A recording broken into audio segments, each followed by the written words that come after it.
Long before modern comforts, before the whisper of cotton pads and sterile packaging, there was silence. A silence that hung over women's lives, thick as fog, whenever the time came each month. In the 1600s, menstruation was not a topic for polite conversation. It was not even a topic for whispering. It was a burden carried quietly, privately, and often painfully.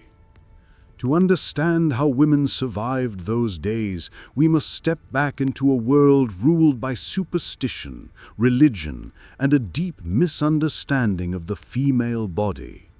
Across Europe, women were often seen as mysterious, emotional beings, their monthly bleeding viewed as both natural and dangerous.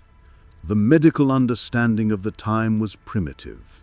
Many believed the body was governed by four humors: blood, phlegm, black bile, and yellow bile.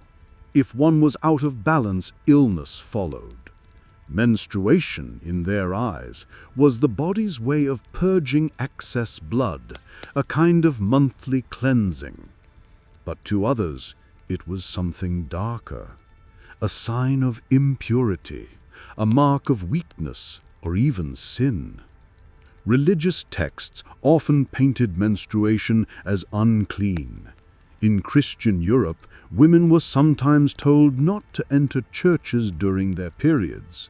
In parts of Asia and Africa, they were asked to sleep separately, to avoid preparing food, or to keep their distance from sacred places. Not out of cruelty, but out of fear. Fear of what wasn't understood. Science, as we know it, had not yet begun to explain the human body, and so myths filled the void. Some believed that menstrual blood could sour milk, wilt flowers, or cause iron to rust. A menstruating woman was warned not to touch crops, lest they wither, or mirrors, lest her reflection be cursed. And yet, despite all this, life continued. Women worked, cooked, cared for children, and labored in fields, even while their bodies ached and bled. They had no medical leave, no understanding spouse handing them tea and a heating pad, only the quiet knowledge passed from mother to daughter: how to endure. Different cultures had different stories to tell. In rural England, a woman's monthly flow was whispered about as the curse. In parts of Japan, menstruation was tied to cycles of purification, a natural balance between life and death. Among certain African tribes, menstrual huts were used not only for isolation, but for rest, a time for women to share stories, laugh, and heal together. So while some women faced shame, others found community. Hidden, yes, but sacred in its own way. It's important to remember that women in the 1600s were not powerless victims of their biology. They were survivors, creative, adaptive, and endlessly strong. Without modern medicine, they listened to the rhythms of their bodies, used herbs to soothe pain, and improvised ways to stay clean. What knowledge they had came from observation, from each other, and from centuries of lived experience. Imagine the life of a woman then. Her home lit only by candles, her work endless, her privacy rare. When the blood came, she'd wrap herself in linen rags, maybe old scraps of wool. There was no store to visit, no brand promising comfort, just resourcefulness and silence. Many men of the time didn't even know when or how their wives managed it. It was simply women's business. And women, bound by modesty and fear of judgment, kept it that way. But silence doesn't mean ignorance. It means survival. Through whispers, women taught each other what to do, how to wash, what herbs to drink, what foods to eat, and how to move through those days without drawing attention. They made do with what they had, and in doing so, they built a quiet lineage of resilience that would carry through generations. It's easy for us, with all our modern knowledge, to look back and pity them. But perhaps there's something to learn from that strength, the ability to endure without complaint, to find dignity in discomfort. For in every era, the story of menstruation has been more than biology. It's a story of survival, of culture, of how women have carried both pain and pride through history. So as we open this window into the past, let us remember, the women of the 1600s lived in a world that didn't understand them, yet they found ways to live, to love, and to keep going. Their struggle may have been silent, but it was never weak. When the time came each month in the 1600s, a woman had no pharmacy to turn to, no shelf lined with cotton pads or boxes promising comfort and confidence. What she had was what she could find.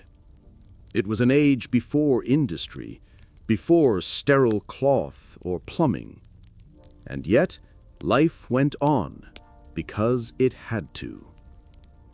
For most women, managing menstruation was an act of quiet invention. There were no official products, no medical guidance, and certainly no public discussion. So, they used what nature and necessity provided. Some women, especially those in rural areas, relied on simple rags or torn scraps of old linen. These were washed, dried by the hearth, and reused, sometimes for years. It's from this humble practice that the old term "on the rag" was born. But even rags were a privilege. For the poorest women, servants, farmers, or those living in remote villages, fabric was precious. Nothing was wasted. Many couldn't afford to set aside cloth just for bleeding. And so, some chose or were forced to free bleed, allowing the blood to flow naturally, washing themselves and their garments as often as possible. It wasn't comfort they sought, it was simply getting through. In colder regions like Northern Europe and Scandinavia, where moss and animal pelts were abundant, some women lined their undergarments or even their bedding with soft sphagnum moss. It was absorbent, naturally antiseptic, and surprisingly effective. Centuries later, the same material would be used by soldiers in World War I to dress wounds. But in the 1600s, it was part of a woman's quiet ingenuity, the forest offering what the world withheld. In the Scottish Highlands and parts of rural Ireland, women sometimes used sheepskin or wool padding, carefully cleaned and reused. The texture was coarse but warm, a small comfort in a life filled with labor and cold stone walls. For women of wealth, however, things looked quite different. In the grand homes of England or the courts of France, noblewomen had access to finer materials, soft linen, or occasionally silk cloths, hand-washed by their maids in basins of rosewater. These women still faced pain, secrecy, and taboo, but they suffered with a degree of comfort the common woman could not imagine. Some even wore menstrual girdles, bands of linen or leather designed to hold absorbent padding in place under their gowns. Crude precursors, perhaps, to the elastic and clips of the modern sanitary belt. They were clumsy, uncomfortable things, but in an era without elastic or safety pins, they served their purpose. Still, even the rich could not escape the silence surrounding menstruation. It was a topic too improper to discuss, not with husbands, not with doctors, not even with other women outside the family. So, each woman devised her own way, her own private ritual of survival. Washing was another challenge. Water was not always clean, nor easy to fetch. Bathing in most of Europe was considered unhealthy or even sinful, so women often washed their clothes discreetly, using cold water, lye soap if they had it, and the privacy of the night. The blood-stained rags were hung by the hearth or under eaves where smoke and heat could dry them quickly. Some were even buried in ashes to remove stains, a practical method wrapped in superstition, as ashes were believed to purify and cleanse. In some places, women burned their used clothes all together, not for hygiene, but for fear. It was said that witches could use menstrual blood for spells or curses, so better to burn it than risk misfortune. Superstition, again, woven into every corner of a woman's life. Across the world, practices varied with culture and climate. In Japan, women of the Edo period used folded paper pads called kamisuki, carefully layered and tied with cloth strings beneath their robes. In parts of Africa, women used softened plant fibers or woven grass, sometimes rinsing them in streams before reuse. And in indigenous communities of North America, soft animal hides or bark served the same purpose, materials chosen not from luxury, but from the rhythm of the land itself. Everywhere, women adapted, quietly, resourcefully, and without praise. Imagine the weight of it all. No privacy, no clean water, no pain medicine. Yet these women walked miles, tended fields, bore children, worked through their bleeding days without complaint.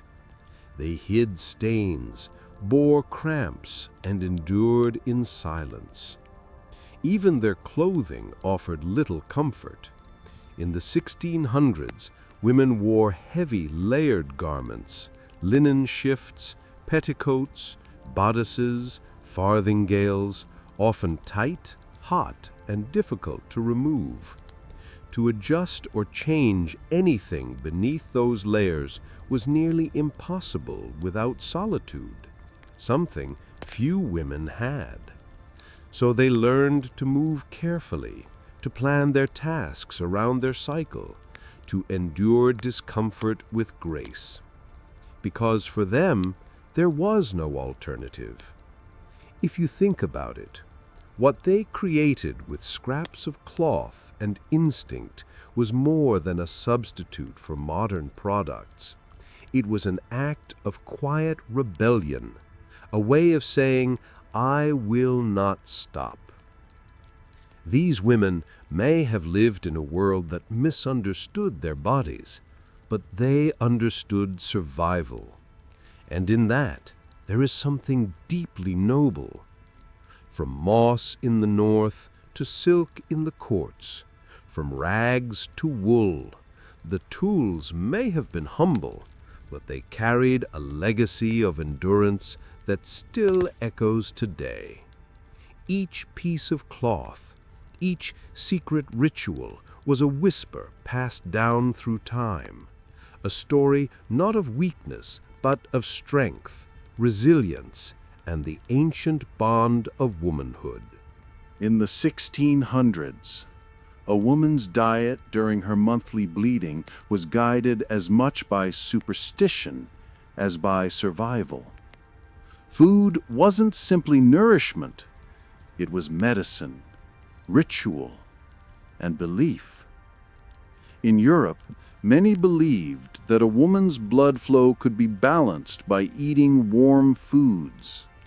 Broths made from chicken or mutton were common, often simmered with herbs like sage, parsley, or marjoram, plants thought to warm the womb.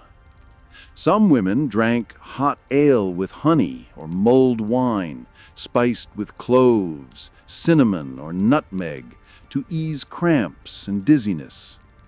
But others were warned against cold foods, raw fruits, milk, or fish, which were said to chill the body and make the bleeding worse. The old humoral theory, passed down from Greek medicine, taught that women were governed by cold and wet elements, and that warmth restored harmony. Across the Mediterranean, women brewed teas from chamomile, mint, or aniseed to calm their stomachs. In the Middle East, saffron mixed with warm milk was a gentle tonic, thought to strengthen the body and lift the mood. Farther east, in India and China, women leaned on centuries of herbal wisdom. Turmeric, ginger, and fennel were prized for reducing pain and purifying the blood. In rural villages, mothers taught daughters to sip warm water infused with jaggery, a sweet made from cane sugar, to replenish energy lost each month. Every region, every home, carried its own quiet science. There were no pills or painkillers, no comfort beyond what the earth could give. Yet somehow, through herbs, warmth, and patience, women found small ways to comfort their bodies and to honor the rhythm of their lives. In the 1600s, a woman's bleeding was not just seen as natural, it was feared, misunderstood, and shrouded in silence. Across much of the world, menstrual blood was thought to hold strange powers, both sacred and dangerous. In rural Europe, superstition ran deep. People whispered that a menstruating woman could spoil milk, sour wine, or cause bread not to rise. Farmers said crops would wither if she walked through their fields. Even touching iron, salt, or mirrors was forbidden in some places. Old remnants of medieval belief that the body was ruled by unseen humors and spirits. In some regions, religion turned biology into morality. Women were told they were unclean during their monthly flow, and were often barred from entering churches or temples. Many kept to small rooms, sleeping apart until they were considered pure again. What began as ancient ritual had by the 1600s hardened into shame. But not all cultures saw it as a curse. In parts of Africa, Asia, and the Americas, bleeding was seen as powerful, a time of rest, reflection, and connection to the cycles of nature. Some women gathered apart not in exile, but in community, spaces where they could speak freely, teach daughters, and share remedies whispered through generations. Still, for most women of the 17th century, the world viewed menstruation with suspicion and fear. The same natural rhythm that sustained life became a reason for exclusion, a quiet burden carried in secret, shaping how women walked, worked, and were seen in their societies. In the quiet rhythm of centuries, one truth has never changed. Women have always found ways to endure. In the 1600s, when silence was law and shame was custom, women still whispered knowledge to one another.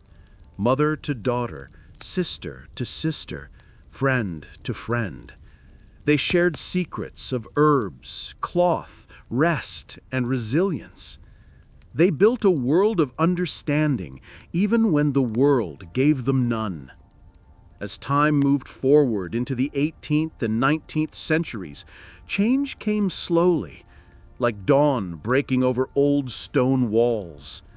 Science began to ask questions that had long been forbidden. The first glimpses of medical compassion appeared, and the foundations of modern menstrual care were quietly laid. But through every era, from crude cloths to modern comforts, one thread has remained unbroken: survival. Not the loud, triumphant kind, but the quiet survival of women who carried their burdens with grace, who turned pain into strength and silence into understanding. Today, as we speak freely about what was once hidden, we stand on their legacy. Their endurance, their resourcefulness, their courage, they are not forgotten. Because the story of periods is not just a story of biology. It is a story of humanity, of empathy, and of women who endured so that others could live freely. Their story is ours now to tell.